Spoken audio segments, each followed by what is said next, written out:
Alrighty, let's see here. Wait on my notification. Make sure that we are live. Oh, sit up a little bit closer here. Let's see. I always seem very far away when I'm on this thing. So let's see here. Want to make sure. Oops, there we go.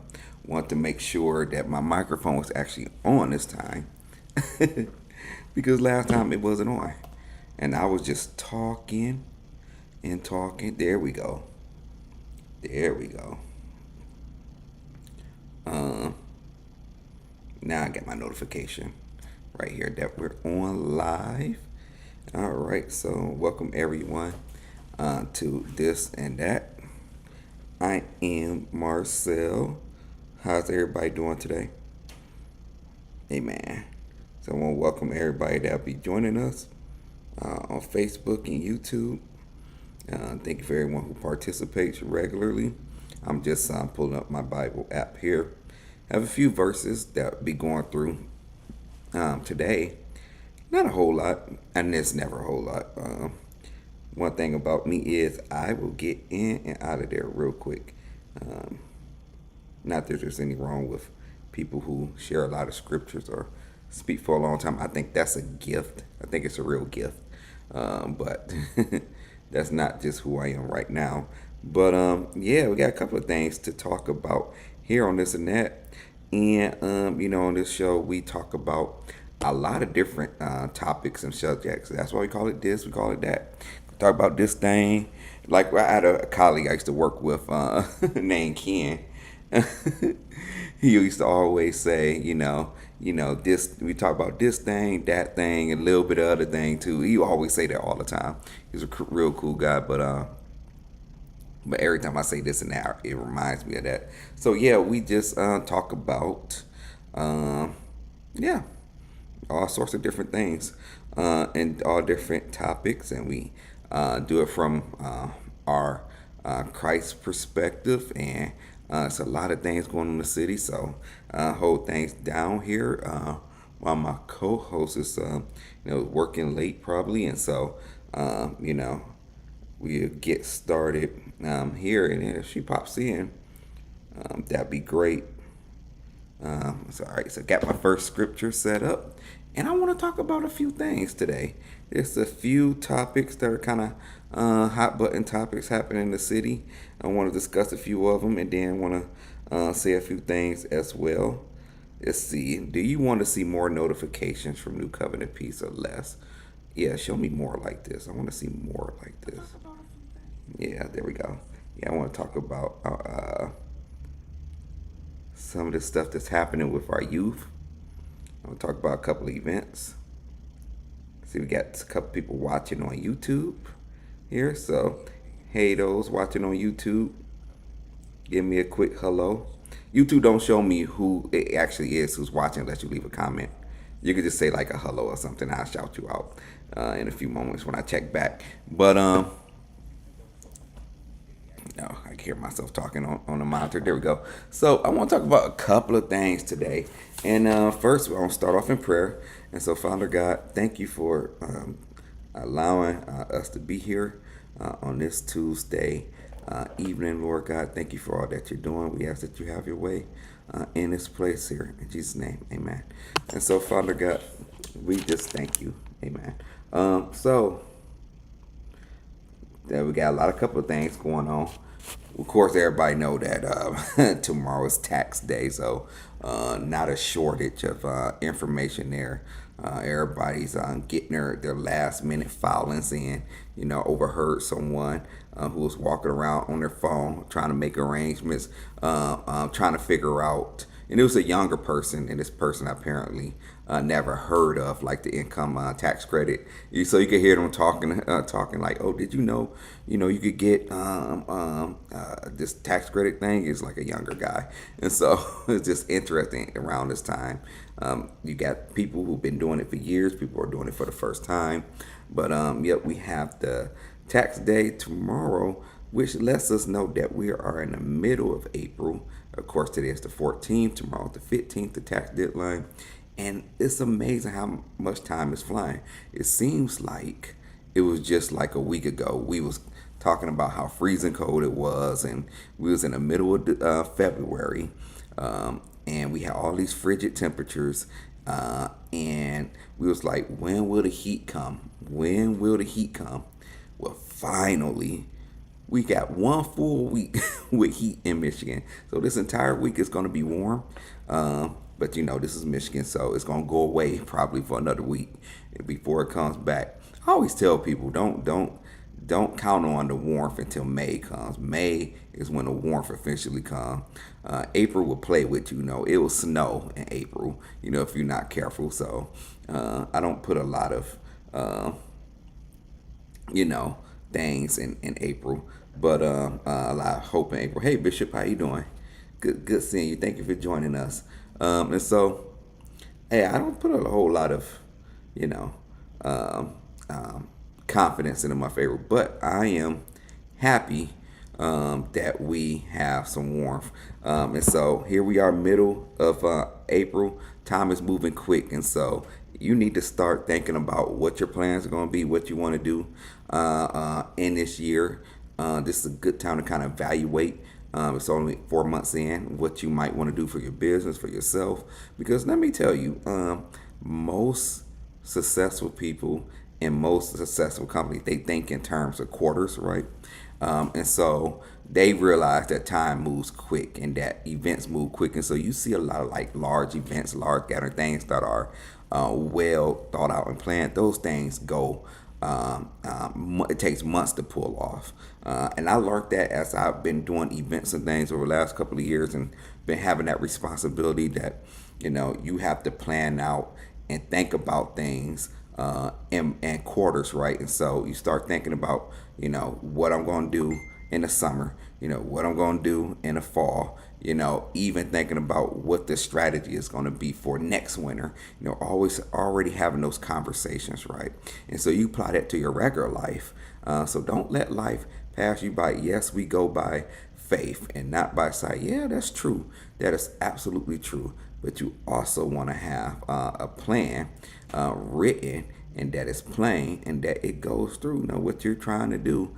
And so you can see yourself progressing. So I wasn't thinking about going there, but I do want to, and I always open up with a couple of events and things for what's happening around Metro Detroit. And the reason why I do that is because there's still a segment of people who still have a negative view of Detroit, and it probably always be those people.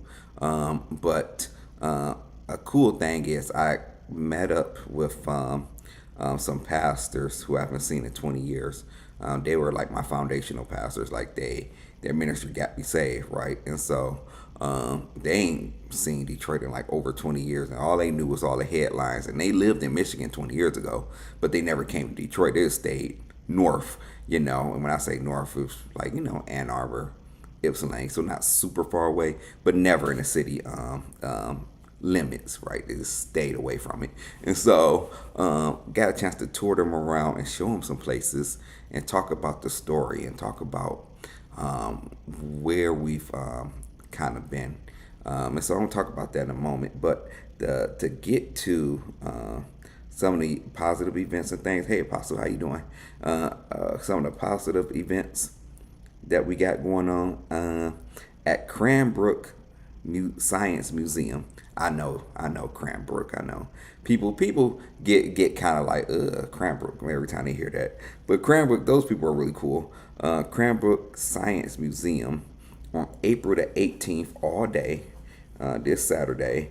They are having the Mystery of the Mayan medallion. So this basically a mystery that they set up. And you get to learn about all the Mayan culture there. And so that's at the Science Museum, and that's 39221 Woodward in Bloomfield Hills. And don't be afraid of Bloomfield Hills. It's a cool place. And visitors will be transported to, I don't know how to pronounce this, Pelago, Mexico. And you'll learn how to translate the glyphs. You'll discover which rainforest animals are poisonous, and then you'll learn how the Mayans recorded their dates. And so that whole Mayan calendar thing, how did they get so accurate with their calendars and why is it set up the way they're set up. You ever wanted to know that? You get to get hands on and figure some of those things out. Pretty cool stuff. And then and at Eastern Market on April 30th, they have a senior expo that's going to happen. So Detroit Senior Expo, a lot of organizations that serve seniors and provide entertainment for seniors and resources, they'll be there from 10 a.m. to 1 p.m. So senior citizens, seniors, it's a nice place to go. The weather should be nice over there at Shed 5 at Eastern Market. Again, that's 10 to 1 on April 30th. So they have plenty of resources. And also at Eastern Market on Sunday, May the 3rd, from 10 a.m. to 6 p.m. 10 a.m. 6 p.m. May 3rd. They're going to have the second annual Detroit Vinyl Fest. You know, vinyl records, they're like back in style now. Like people love their vinyl records now. And so this will be an opportunity to go to over 70 vendors that's going to be there. They're going to have vinyl disc, LPs, cassettes, CDs. So all that stuff that you need to dust off in your basement, you know, you're saying, you know, I need to do something with this. Well, you can start playing it again and you just go get new vinyls, or if there's a vinyl that you used to have or LP you used to have and you want to replace it, I'm pretty sure they'll have it here. They'll have posters and all those things as well. Hey, Mother Deborah, how you doing? And so the Detroit Vinyl Fest. And again, that is May 3rd from 10 a.m. to 6 p.m. at Eastern Market. And so also Shed 5. So, but they're going to be around the whole place. And so 70 vendors. Let's see. Did I mention everything? Oh, yes. And posters too. So Bishop, you could find a Isaac Hayes poster, you know, so down there you get a whole collection of them. And so, but yeah, so you could get those down there on that day. And so to go back to my original story, what I was saying, I got a chance to meet up with my pastors from when I first got saved. In my early 20s, right? And so we're talking about 20 years ago. I've been disconnected with them. I haven't seen them since maybe 2005, 2006-ish. And so right before I transitioned and came and joined the Covenant, New Covenant Peace, you know, and so they wanted to come to the city and catch up. And it was in an area, I think they were staying in Grass Lake, Michigan, but they wanted to come down for like a weekend and say, you know, what's going on, Marcel? We see you on Facebook all the time, and we just want to catch up with you while we're back in Michigan. They currently live in the Carolinas, I believe, North Carolina, and, you know, show us around what's going on. You know, we just want to catch up with you. So they were kind of shocked at the change of the city. I took them around, of course, downtown area. I took them around New Center area mostly, and then I showed them Michigan Central, and I gave them a private tour. You know, I worked my connections. Gave them a private tour of Michigan Central and the book depository building. And so, and it's interesting as we was talking and going through all the different things that happened in the city over a 20-year period in Detroit, how they were first leaning on, you know, the destruction and the poverty. And it wasn't doing it like in a negative way, but that's where the conversation was, you know. But surely, you know, people are struggling. And how are the people doing here? And that's what the whole conversation was in the beginning. So answer those questions, address those questions. But I was very strategic and taking them to New Lab in the former book depository building, which is next to Michigan Central, and giving them a private tour to places that most people probably never seen that building, but showing them that there's startup companies and, you know, there's innovation there and new things happening, and corporations are investing in the city. I believe that narrative needs to be pushed out more. Gave them rooftop access, you know. Should I tell people this? Yeah, I can. It's fine. There's we had Michigan's first drone halo pad that's on top of the building over there. And so showing that, took them out there. It's pretty cool. It's a private space, but you can see from the top of the roof the Gordie Howe building, Ambassador building, and downtown, all from the same place. And then took them over to Michigan Central, the train station, and I kept talking about how it used to be the symbol of decay in Detroit, because for us who are longtime Detroiters, we remember when the city was going through, like the foreclosure, the city, bankruptcy, and they would always show the train station, like NBC News, Nightly News, would come on, and I could still hear the little news station music playing in the background, and they will always show the inside of Michigan train station, and then they would show overgrown grass, even when our organization here at New Covenant Peace Man Network, even when we was on that show, A Secret Millionaire, they, out of all the places they could have filmed shots, B-roll shots, the opening scene was from off of Jefferson, facing the Ranson, and it's an old rusted out fence with overgrown grass, looking up at the Ranson. I'm like, out of all the places you could have shot footage, but that was the mindset then. We got to show decay. We got to show people are falling apart in this place. And so we did the tour and showed them the pictures of this is what it looked like. And I'm glad that they kept those historical pictures in the book depository building. You could see where thousands of books never made it to Detroit Public Schools. They was inside that building when the building was abandoned. And so there's pictures hanging up on the wall of that, of when they first opened up the building to renovate it. They had to clear out thousands of wet books because the roof had collapsed over years of decay. Kids never got a chance to touch those books inside the depository building. And so, but then to show them what happened afterwards, the transformation, the neighbors coming together, the petition to save the Michigan Central, the investment that came in, then the innovation, and then show them kind of the courtyard and the inside, that now there's all these like shops and it's so diverse. There are people from all backgrounds are there walking around when you go there. And you could see the spark, right? It's like, I get it now. And so my point is, how many people are living around right in the suburbs, right in Metro Detroit? I'm a news person. I'll get most of my news from the news channel on social media. So like, just the normal Detroit news, like Channel 4, 7, 2. But I watch it online on my phone, and the comments will come in. If you are a person who gets offended, the comment section is not for the weak, because there's nothing but racist comments. And this is leading me on to something else, but to another topic. But this pause right there is straight violence about the city down in Detroit. You see, that's how they act down in the toilet. They call us the toilet for some reason. I don't know. But it's like, we are your economic base. Nobody knows about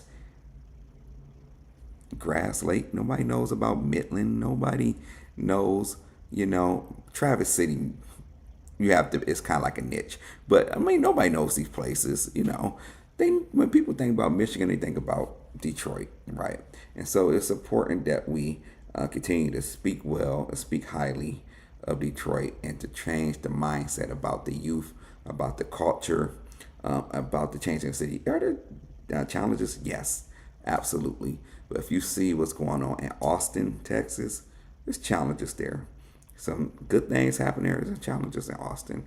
There's some challenges in Dallas. There's some challenges in Memphis, certainly.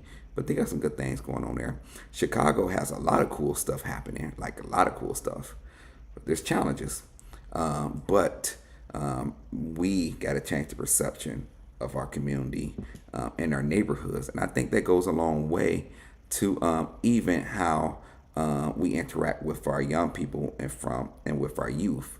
Um, and so that's my segue into what I was going to talk about. See, it's all interconnected. You thought I was just on a bunny trail, on a rant. Detroit, downtown, teen takeovers. That's what I was leading up to. See how that flowed. So, throughout the country and some major cities, the young youth are flooding downtown areas, and they're causing mayhem, right? And so they're being disruptive and different things. And so I can't speak to the other communities. I don't honestly didn't do enough research on it, and so I can't really talk about what it is that they're doing there, other than their large gatherings and some fights and things like that. But I know that young people are invading spaces in downtown Detroit, and I was down this last weekend in downtown. There's a ton of youth down there. Like there's a ton of teenagers down there. But it's awesome. But there's always been that. And they're just out having fun. Now, there was some instance that the news picked up on. It's funny that the news always seem to pick up on like one isolated thing. But if you live in vicinity of downtown or some of the outside neighborhoods, like I live in Lafayette Park or Black Bottom, right? Some still refer to it as, and it you see these youth converting down there every single weekend, and for the most part, 99% of the time, it is peaceful. Now, I'm not going to say or make excuses and say that the stuff that was filmed that we saw did not happen. I'm not going to say that because it was big enough of an incident to warrant the city government to do something about it, right? But I do want to say that around Greektown and downtown and,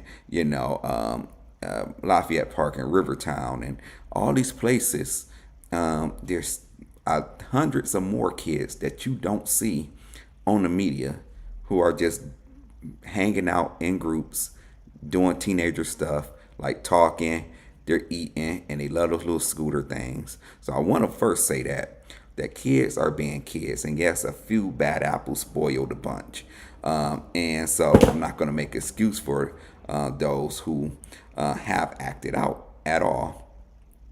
But what I will say is it's not everyone. It's not everybody. And so we don't want to lump our kids in and play into the stereotype that the kids are wild, and from all over the place. But what I do want to point out is there really is a lack of structures for young people in the city. So downtown essentially is billed as the entertainment district of the city of Detroit. The problem with that is there's no entertainment for anybody who's high school and younger. There really isn't. In the city planning, there was never any account for that. So now we have some alternative. There's a large park that's opening, state park that's opening right on the riverfront.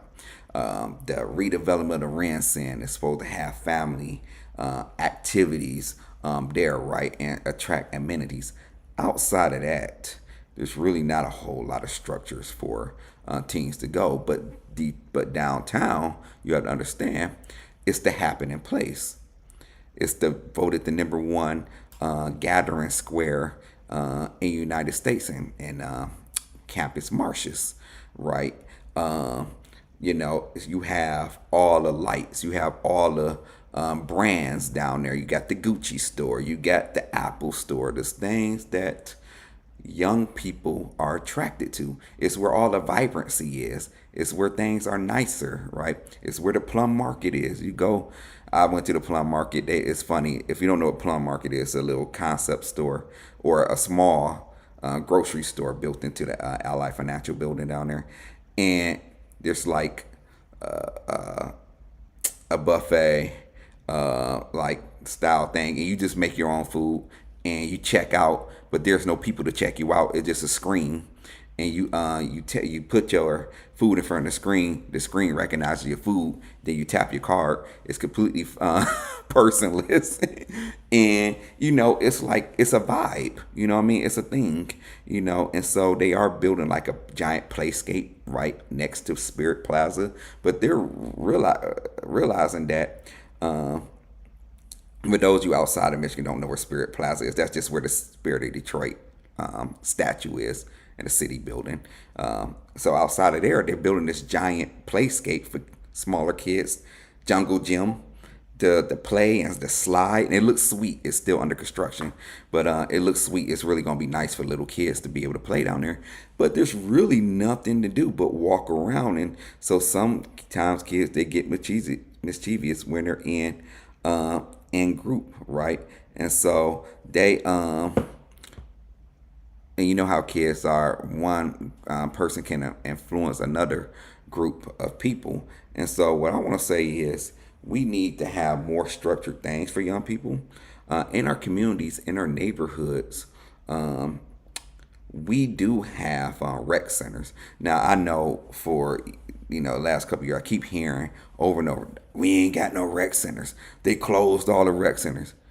The ones that made sense closed, but most of them have went through a renovation, and the ones who have not went through a renovation, they're going through renovation as we speak.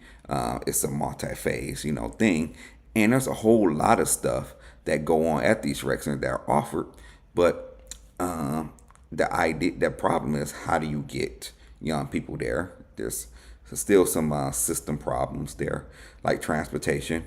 There's a lot of great programs, and when these programs come from other states and other cities, that teach young people skills and get them opportunities throughout the city. One of the biggest problems is they can't get people to participate because there's still a economic barrier. There's still a transportation barrier that is still very much real. So I like that the new mayor of Detroit, Mayor Sheffield, that she said, hey, these young people can ride the bus year round. Look, just get on the bus. They can go anywhere on the bus. Just, show their ID. I like that idea because if you're a teenager and you live, let's just say on Seymour office, do Seymour cross Celestine? Seymour, I would say Seymour and Gratiot to make it simple. And you're in the middle of 48205. And there's the vacant house across the street, three empty plots behind you. You got maybe a chicken place up the street and another fast food place and a liquor store. And what are you going to do for entertainment and fun? You're going to go to the entertainment district. So now you hop on the bus, hit straight down Gratiot, you get off over there on Randolph, and you walk from Greektown to Cadillac Square, from Cadillac Square to Campus Martius, and you see all this fun and this activity. You could grab your Starbucks, or you can, hustle up enough money with your buddies, to get something, and that's exciting.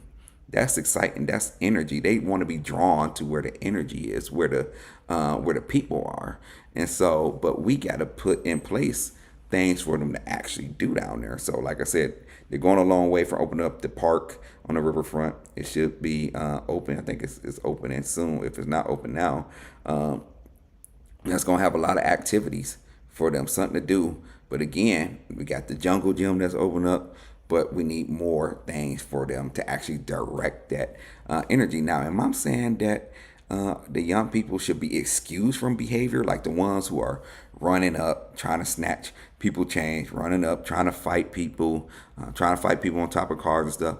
No, I'm not trying to do that. But what I'm not going to do, we're not going to paint them as animals, because let me tell you, on opening day in downtown Detroit, where the Tigers play, take me out to the ball game, you see more fights than any of those young people down there.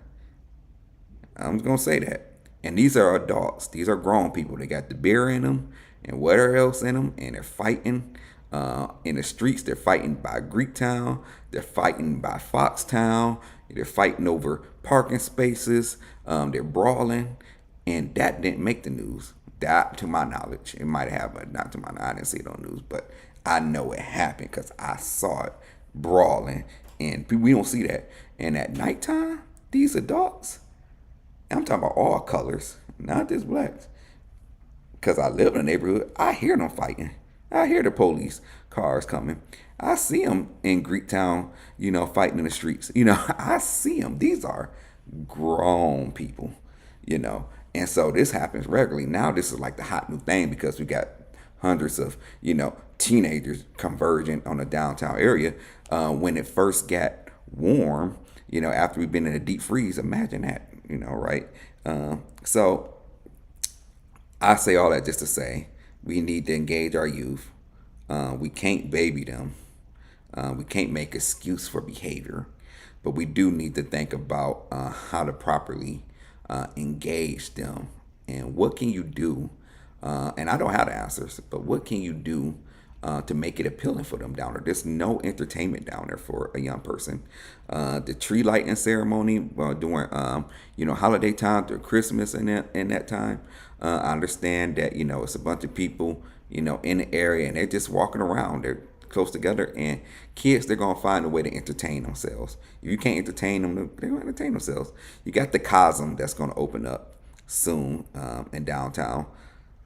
But that's premium entertainment. It's, if you don't know what Cosm is, it's basically a giant movie screen for sports. And so while you're watching your UFC or NBA game or football game, you go to the Cosm, and even though the championship game may be playing in Miami or wherever, it's like you right there on the field because of these giant innovative screens, kind of like a planetarium almost, but for sports. But again, that's a cost. And if you're a kid, you got limited resources.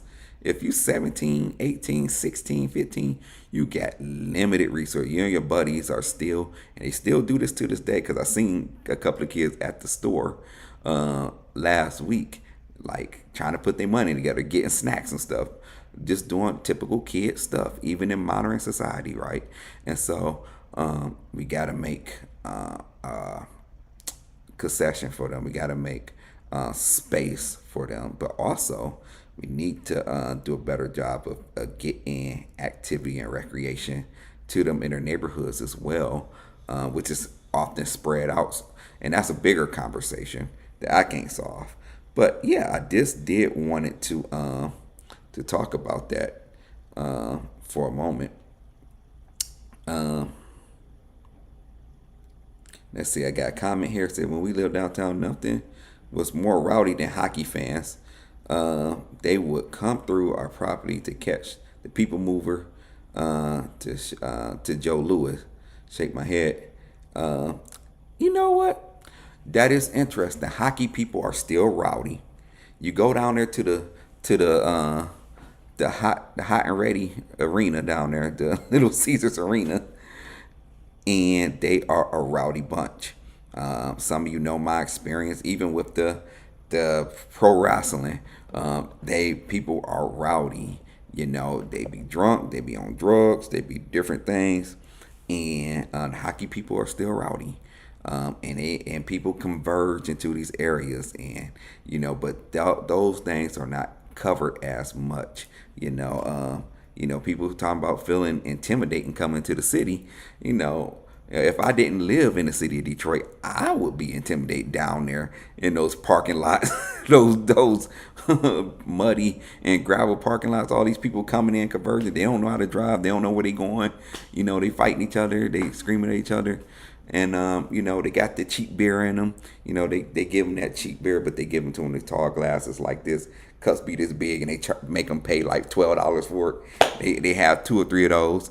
I know because I've been to a hockey game, and I see them down those back, and they be ready to fight with the hockey players too. So, but anyway, I just wanted to put that out there. Put my hand down because this Zoom thing keeps trying to put up a gesture every time I put my hand up. So, but yeah, that's just my 2 cents on it. By no means am I an expert in the field. I do work with youth, but I do see other perspectives of the youth, and our youth are doing some incredible things that never get highlighted. One thing that blesses me is that no matter what school I visit, what school I go to, The kids are always doing some sort of high level competition, or they're traveling. They're participating with a lot of these large brands and companies, but it never makes it to the news. So they always on field trips. They're always competing across the country. They're always, going to places doing this and that. And these are from neighborhoods that you wouldn't even think, or schools that never get the press. Like we know our cast techs, which is awesome, and Renaissance, which is awesome. But you hear some of the stuff happening at Southeastern, Western now, and they're building expansion, and you hear about things that are happening at Osborne, even Osborne. They have done some pretty cool stuff over the years, and have taken advantage of some opportunities. So, you don't hear about it as much, but a lot of good things are happening with our young people throughout the district, and so nothing's gonna change overnight. But I just want to throw that out there. I'm a Detroiter. I'm a lifelong Detroiter, so I get kind of, I don't want to say defensive, but I like to stand up for the city of Detroit. Now, my only beef is this: my neighbors over there at the Ranson, they turned off the two towers in the back. I don't like that. I don't like this my cologne. I got from France. It's called Hold Up. I don't really spray it. It's kind of like a cheap cologne, but yeah, that's my only beef right now. I got with the city. They turned off the Ransan towers, the two back ones that I guess they're gonna take down. I don't like that. I don't like the way it looks. I don't like that side facing Canada being dark. I don't like that. I don't like it at all. Bad enough, I gotta look out up there and see the Marriott logo on the screen now. I don't like certain stuff. Oh, and this is my other point I forgot to make. I was down there this weekend, and a bunch of teens were down there. They were doing the teen takeover thing, but they wasn't fighting. They were just hanging out. Almost all the teens walked up to the ring saying, because they don't watch the news, they don't know. They was trying to get in. But the Ransan now has barriers, blockades in front of the door with signs posted. Go over to Tower 400, the Marriott. So it's completely like the main tower, that has the big video board on it. So again, that brings back to my point. They're looking for stuff to do, places to explore, interactive. You got to remember, this is an interactive generation, things to interact with. There's nothing down there, nothing, unless you're spending money going to a game, or spending money at one of those restaurants. There's nothing else. There's literally nothing, and everybody else is just driving their nice cars, playing their music, which the kids don't have because they're kids, right? So I digress. I'm done with that subject. But want to welcome Angie. Hey, Angie, what's going on? I think you muted. Hello. I agree with everything you're saying, though. We do need something more for the youth to do. Because, like you work with the youth, I work with the youth, and they like to help in the community. They like to help people. They like to be included, and they are very active. You give them something to do, constructive and positive, they will do it. But if you leave them to their own devices and they have nothing to do, that's when they get in trouble. But as long as you keep them busy, you'd be surprised. A lot of them love helping on the house. They love to do anything in the community, going out, talking to people. Like even our students, they went to Washington D.C. Went to the I think they went to was it? I can't remember. They went somewhere in Washington D.C. They had pictures and everything. So like you said, they like to travel. They go outside the state when they are given the opportunity to do new things, talk about. So what they were doing was talking about Job Corps Center, right? And they were like giving their perspectives on it, what they went through, what their experience was, and so they selected like a couple of the students, our best students, to go to Washington D.C. and to talk to people about what we do here, how it helps people, and things like that. And so it was a real cool trip for them, and they loved it. So yeah, they are very smart, very very intelligent, very gifted and talented, and you just got to give them stuff to do. You give them something to do, they will stay out of trouble, and they will be like, you'd be surprised. They're not as shy as you think they are. They will get out in front of people, talk to people. They will. You need even around the center, like for positives. They do like things for positives. They help out, help other people. You just got to give them a reason.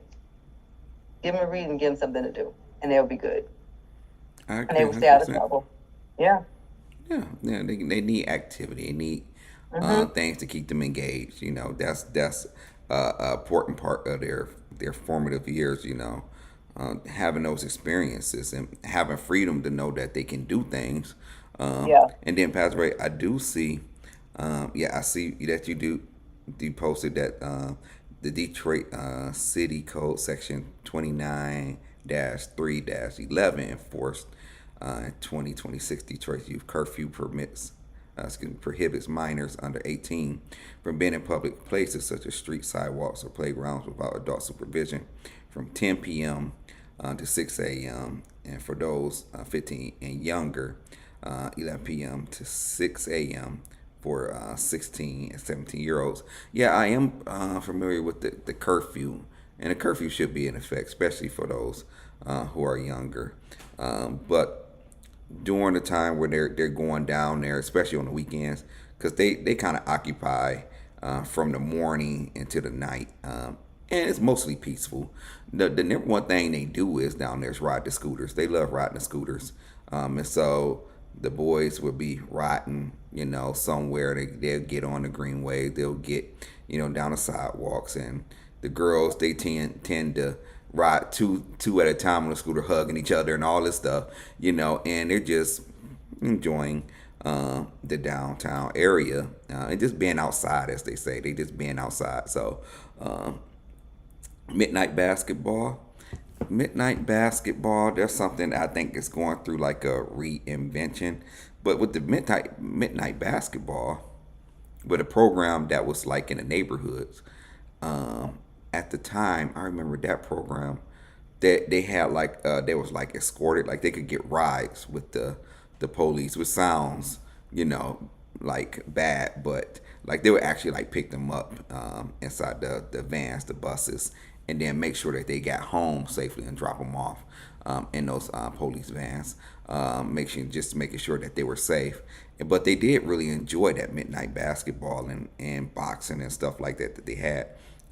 It was something different for them, and they showed up in numbers for that.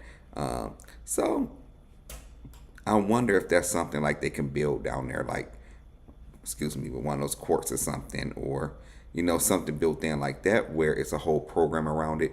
Because I know with those programs they had like enrichment, where they have motivational speakers and people talking about maintaining their health and making good decisions and things like that. So yeah, Pastor Ray, I think that that could be something to explore. You know, but they just need activities. You know, yeah. Parents, yeah, there are parents. They need parent involvement is something that's important because that's one thing I don't see with most of the kids down there. I don't see any parents, no adults. They're just down there. Now, I'm not saying that the parents are not like at a restaurant sitting and chilling somewhere, but you don't see no adults. They just be out there But you know what exploring. though? But even at my job, like so we used to have let the minors get like their driver's permit and their driver's license with us. Hmm. But we had to stop that because the parents wouldn't participate. They're minors, so the parents got to do a certain part still. Even though we would pay for it, they had to do a certain part just physically, and they couldn't commit to that. So we had to end up letting that go because you know it had to work with the parents because they were minors, and so now they got to wait till they turn 18. That is a big barrier across the city in a lot of different programs. Parent involvement, parent engagement. You know, the school systems, especially in Detroit public schools, they where there's less involvement, they hire entire divisions now. They have like entire divisions now that would try to reach out to parents either for truancy reasons or just for parent engagement. So they hire people like parent engagement coordinators at the schools, right? Whereas, you know, some other places, they don't need that. Like their PTOs or PTAs are filled, you know, and then in other places like pulling teeth to get parent involvement. So, It's like they just want to like okay, I had this kid, but I'm gonna dump him in school. You guys had him. I get a break. I'm gonna dump him in this program. Give him a break. I'm gonna dump him at they dump him at my job. It's like no, that's not what the programs are about. It's about first of all, it's voluntary. So if Voluntary. they're not voluntarily want to come here, then how about you don't make them come there? Because if when parents make students do stuff, make kids do stuff, it's not going to work. They have to want to do it. You wanting them to do it just they can get so you can get them out your hair. It's not the same thing. So yeah, it's like they want to pass the buck on. Not all parents, but too many of them want to pass the buck on to other people to parent their kids. And we're not here to parent your kids. We're here to assist them, encourage them, teach them, give them skills, but we're not here to parent your child. You still have to parent your child, and they don't think they have to. Yeah, a lot of groups are planning in the middle of planning their summer programs for the summer, including my group. And one of the biggest things we have to tell people is this is not a drop off. Like you don't just pick them, Mm-hmm. drop them off, and then we don't see you for like 6 hours. Like we got to be in communication with you. Got to spend at least some time with them. But everybody's looking for something just to drop the kid off and leave. Yeah, And it's like I don't want to deal with my kids that I created. It's like, well, it yeah, got to be some involvement, right? yeah. And they don't want to be involved. And it's so crazy to me. Like, why wouldn't you want to be involved in things that's going on in your kid's life? Why wouldn't you want to take an interest? And the funny thing is with that though, Marcel, is if these parents would like take an interest in their kids, I mean, like they would be so surprised in what their kids can do, like how they would flourish, how they will eat that up. Like, oh, my parents care. I mean, yeah, you're gonna be like, oh, my parents get on my nerves every now and then because you're a kid, but overall, they want parents that care, parents that are invested in them, parents that want to hear about their day, parents that want to take part in whatever they're doing, a field trip or whatever.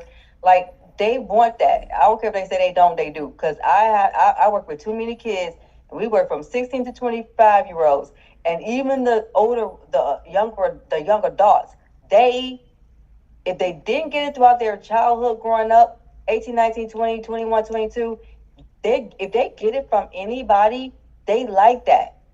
And that causes them to be like, okay, wow, somebody cared. They really interested in my day. They interested in what I gotta say. And that goes a long way.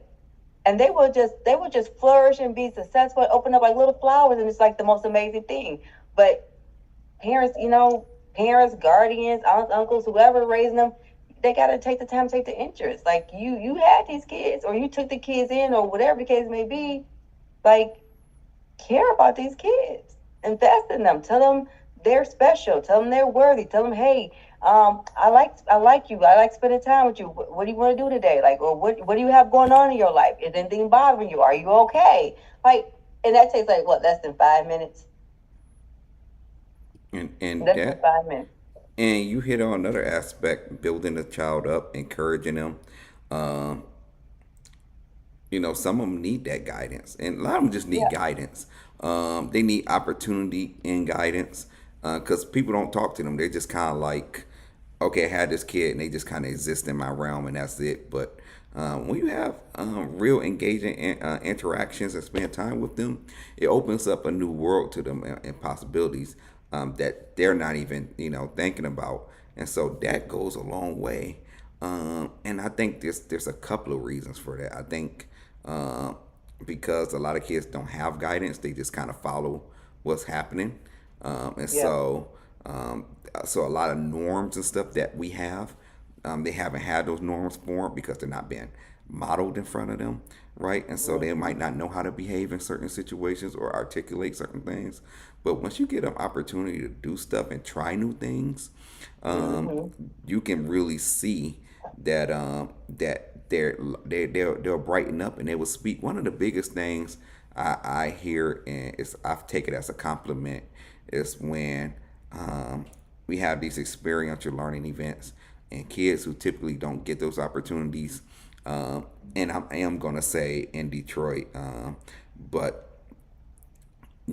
one of the biggest thing that educators will say is, I didn't even know that child can talk like that. I didn't even know, like I see a whole new side of them.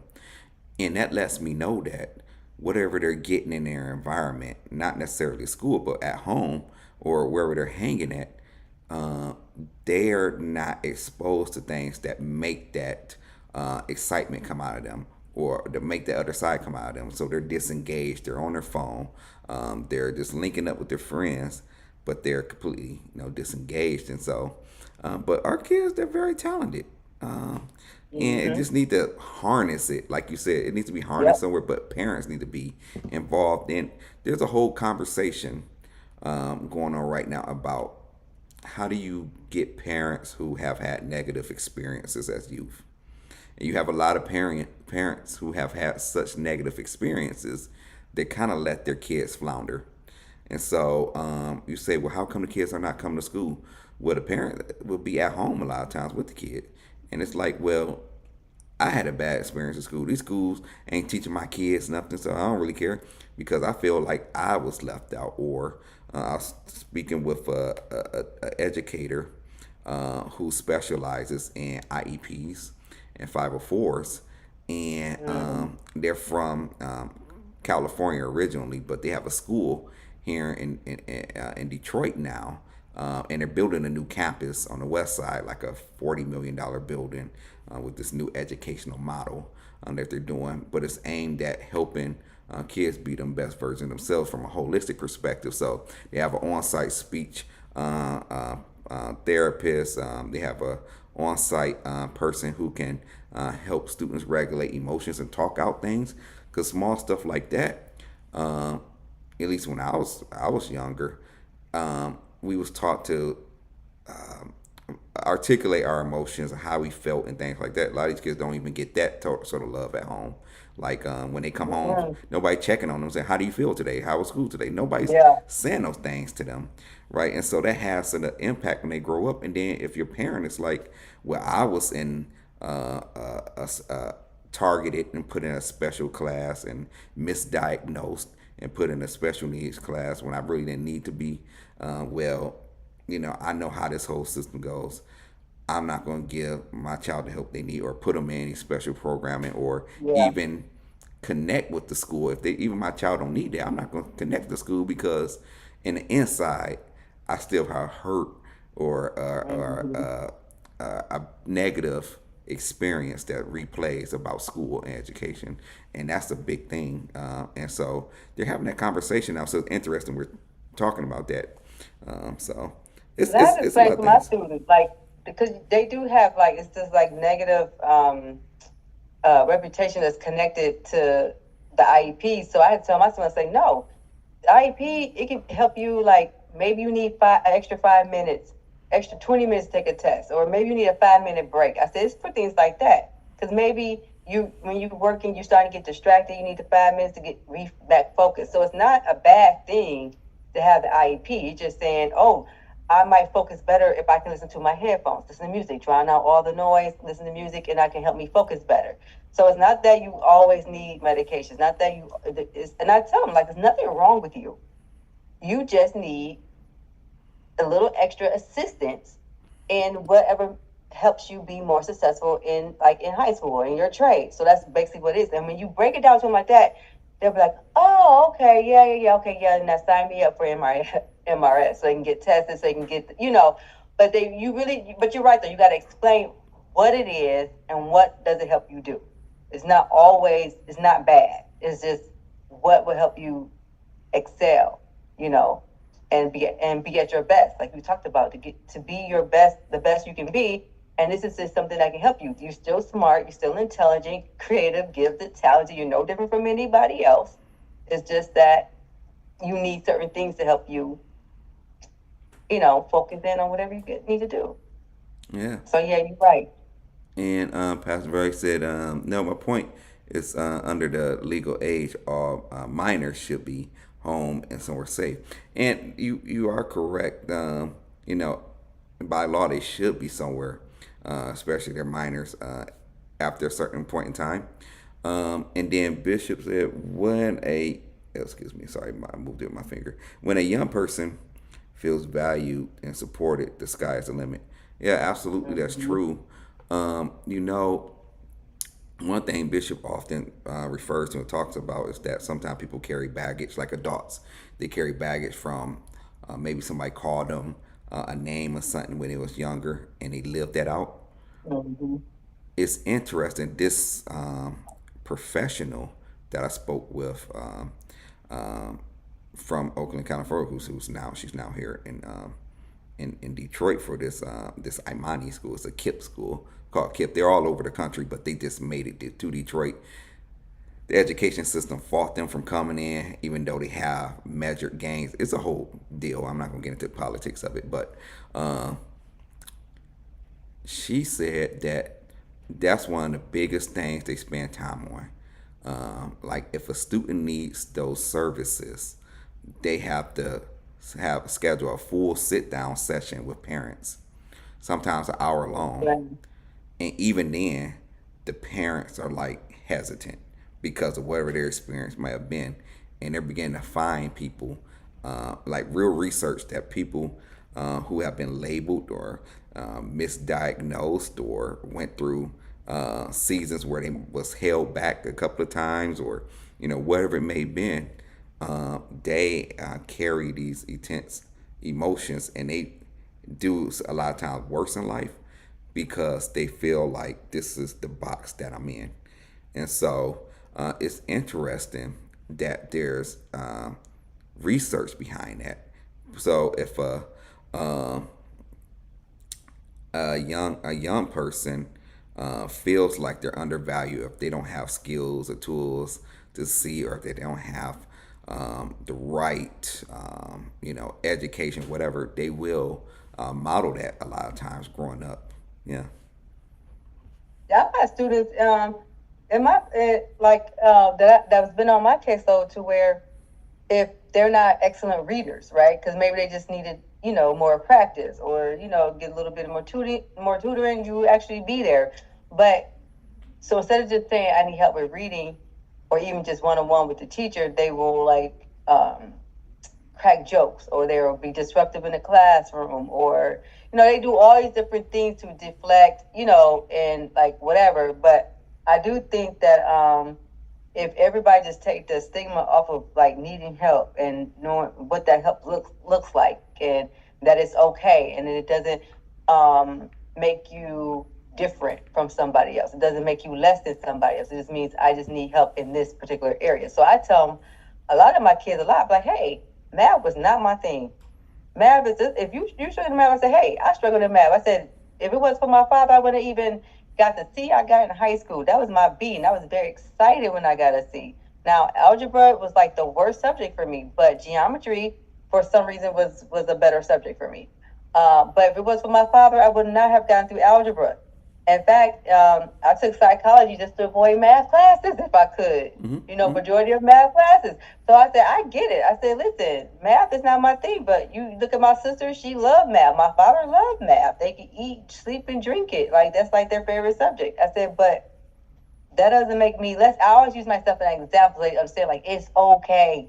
You don't have to be good at everything. Just might have to work a little bit harder at something, and somebody else might becomes easier to somebody else. But doesn't mean anything. You just get the tutoring, you get the help, and you excel. I said that's how I passed my classes. My father tutored me all through my high school year when it came to math class. I got B's a couple of times, got C's. I was happy with a B or a C. Never got an A. But I was happy with a B or a C. If I got that B, that was my A, and a C was my B, and I was very happy But then because math was hard for me. you mentioned something important. You had a caring adult, a parent who tutored you at home. So, Yeah. that helps a lot. And Bishop, you said was IEP. It's a individualized education plan. So it's a document that it's a plan that has to be signed off by the parent and guardian between the district, uh, the school district, and the parent. And it's a legal document that says, I certify that my kid um, can receive certain services if they qualify for special education and disability services if they've been identified for testing and that's open to them. But a parent has to sign off on it. So the school can't just enroll or pull someone out and say, oh, they're in these courses, and this is what we're going to do for them. You have to meet with the parent and sign off. And a lot of parents are reluctant because of the stigma to sign off on it. But special education itself has a stigma because special education does, like you said, Angie, you summed it up perfectly. Just because you have IEP or qualify that, it doesn't mean that something's wrong with you. A lot of times, it's just something simple like speech therapy. Mm-hmm. Even when I was meeting this lady, one of the young kids who walked in there, he just needed speech therapy, and he spoke normally. He just they was helping him pronounce words, the word R in it, read and read and run, and he just practiced the words, and he'd get a treat, and he would take a stretch break, and he would kind of get a little distracted. You could tell, and then make him do jumping jacks. That was his favorite thing to do. He'd do some jumping jacks, and I'd joke with him because he looked over at me almost like he was embarrassed. I said, "Yeah, I wish I could still do jumping jacks. Teach me how to do it." He laughed, but uh, things like that, But Yeah. and then there's that stigma. But again, there's a caring adult in your life. A lot of kids don't even get that. And then if you have Yeah. someone who was on IEP or had special classes, special education courses, or had a disability, they might be reluctant to help out their child. And then a lot of times, we know now that a lot of those disabilities were like either misdiagnosed or they took it too far with the treatments. You know what I mean? Like, Yeah. like there's such a stigma. Like when I was growing up, the kids with special needs would get made fun of. Like they put you in a remedial class, and Mm-hmm. because they thought that it meant that the kid was dumb, but the kids were Yeah. never dumb. Yep. They were Yep. not dumb at all. They were very smart.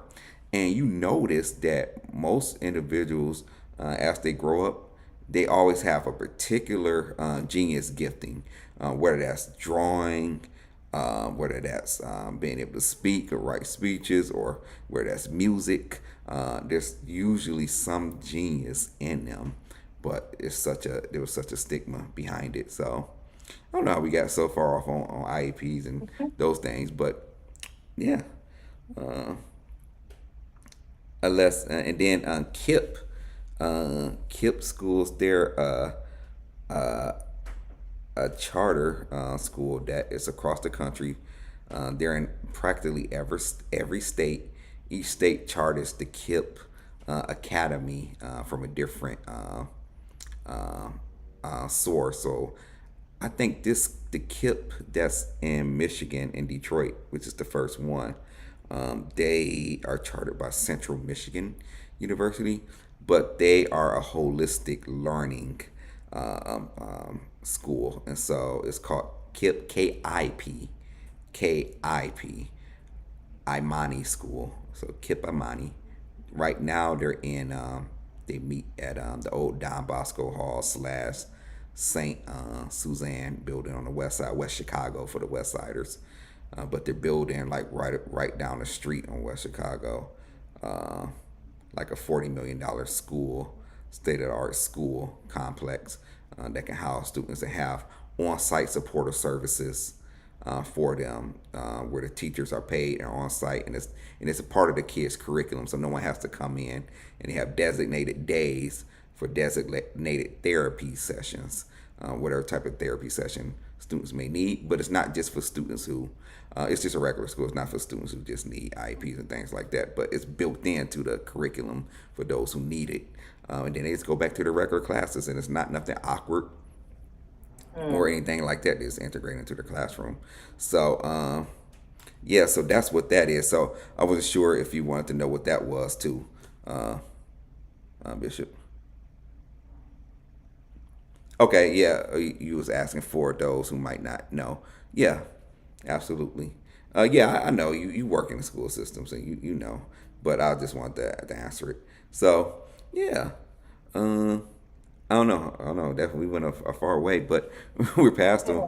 1 hour mark. And did you have anything you want to add? Cause you have a perspective on youth. Like I started off talking about the youth takeovers and things like that. Like, do you have any thoughts? Because you work with young adults and young people, but it starts off like at 16, so they're still Mm-hmm. minors. So, You 16, have any 25, thoughts? yeah. Yeah. So Yep. you have any But perspective? Any thoughts on it?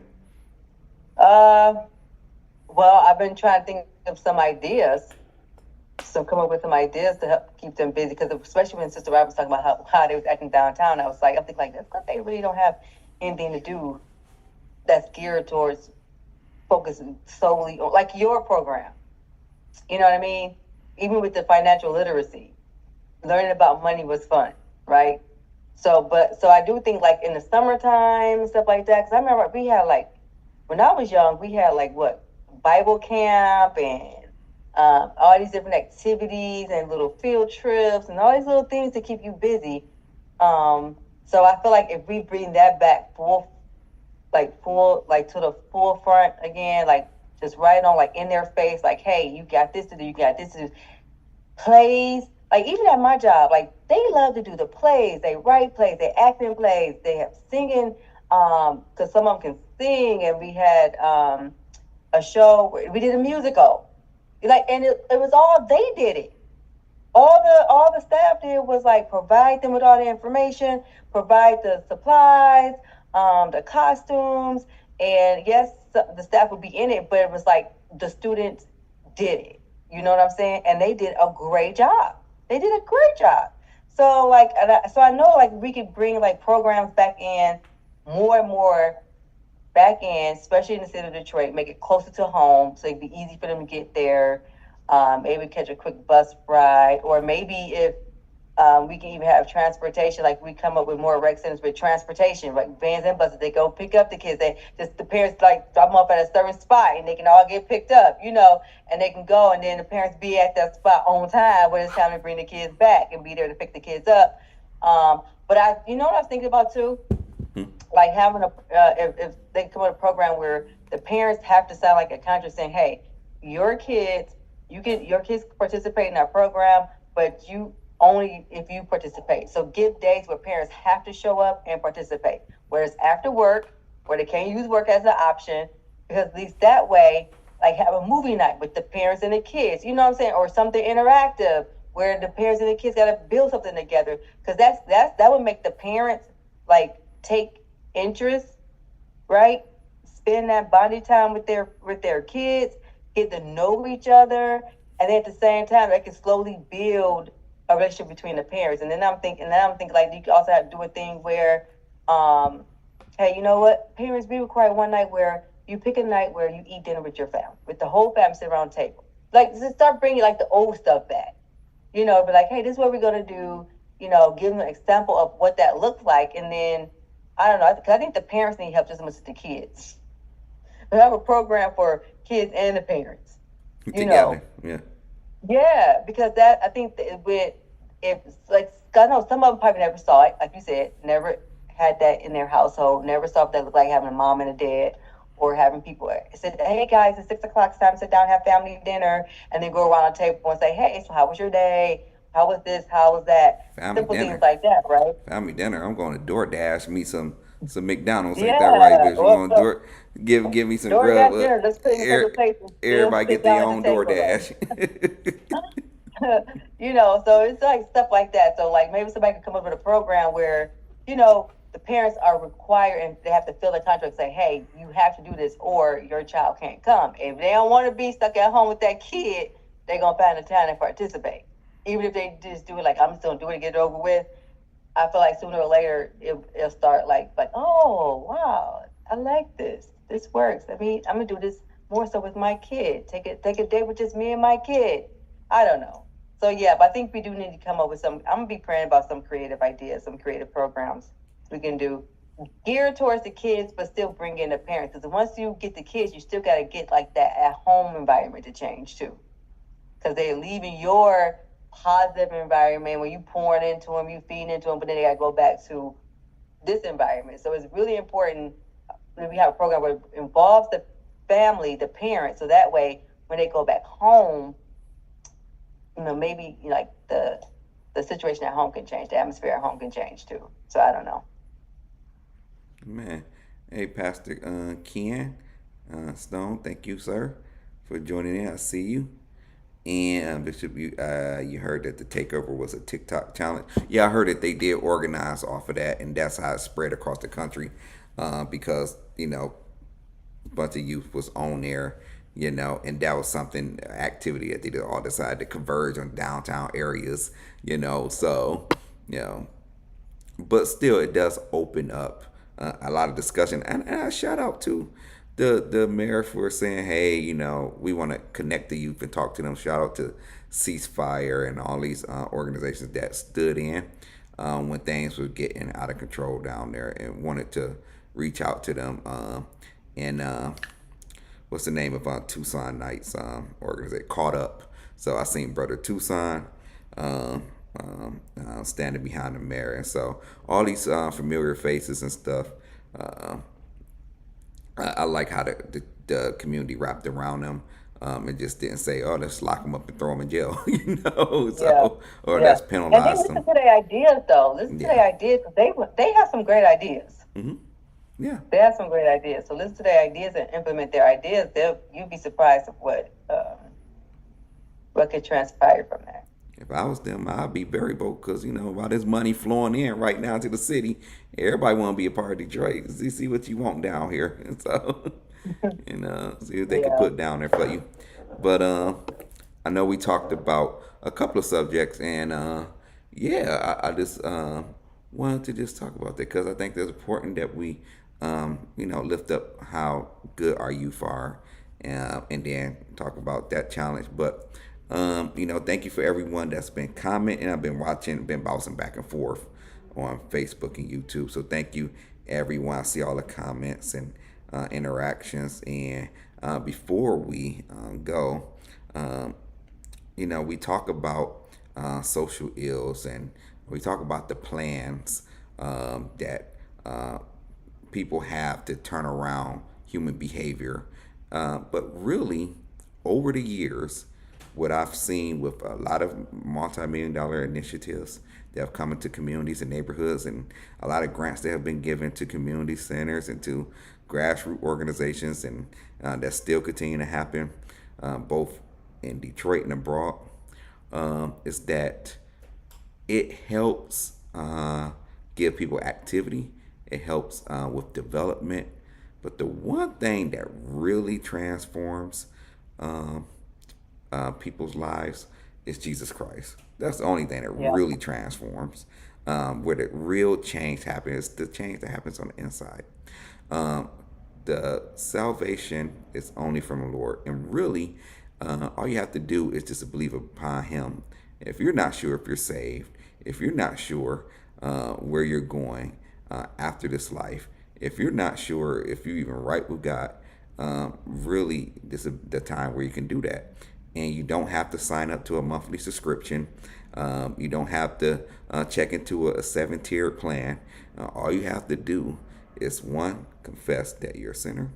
Two, that you need a savior. And then three, make Jesus the Lord of your life. And so if that's you, um, just repeat after me in a simple prayer. Say, Father, I admit that I'm a sinner and I need you as a savior. Come into my life, Lord Jesus, and make me new from the inside out. And I promise to serve you all the days of my life. In Jesus' name, amen. And so if you Amen. prayed that prayer, let us know. If you prayed it for the very first time, let us know. We want to know about it. We'll send you a free resource. We're not going to spam you or sell your email address, all that crazy stuff people be doing. But we'll send you a free resource. And congratulations. You made the best decision if you've ever made. And so, again, thank you to everyone who joined us and was watching. Thank you, Angie, again, for everything. And remember that the devil's defeated, God God is is exalted, exalted, and and Jesus is Jesus Lord. is Lord.